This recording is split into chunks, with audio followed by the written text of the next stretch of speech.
apropos of everything going on today, I have 3 phrases that I realize I use in my own mind. I don't even know if I ever say these out loud, that I thought might be helpful to you.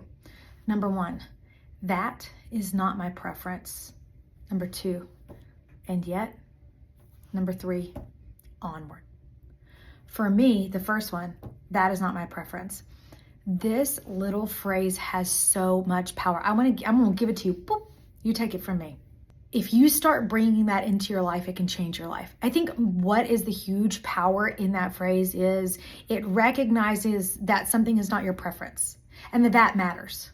Okay, it matters. My preference matters. I think especially as moms and women, sometimes we get in a point where our preference doesn't matter. Like, oh, it's okay, I'll eat the end of the bread. Oh, it doesn't matter, I'll sit in the weird spot in the movie room or whatever, okay?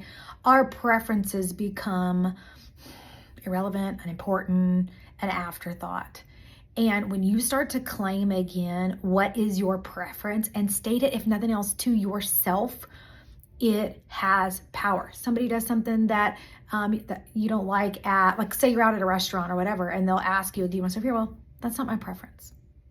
It like changes things. And to me, it's a small kind of claim. It's like sticking the flag in the ground of that is not my preference.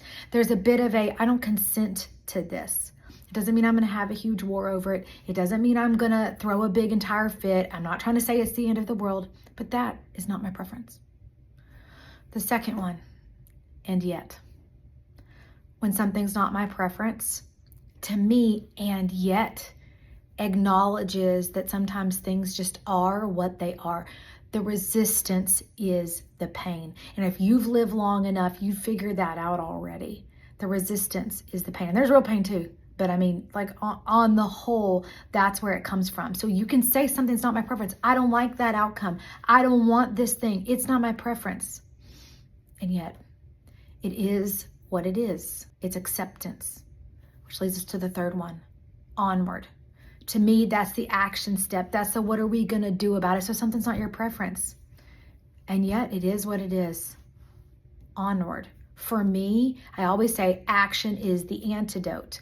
And look, I'm not trying to say it cures every single thing, but get moving. Action is the cure, or at least a step in the direction of a cure of anxiety, sadness, frustration, disappointment, whatever. I bet a lot of y'all already figured that out today. You did your own version of that's not my preference.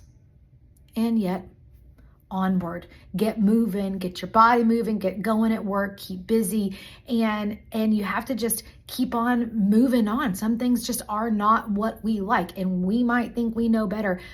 At the same time, in my own life, and I'm sure in your own, you've lived long enough to realize that sometimes what we thought was best and what we thought we wanted, if we would have got it, it would have been the worst thing ever. I can immediately think of like 20 things where that was the case. I certainly wouldn't have chosen to get married and then get divorced. That is not my preference. And yet, onward.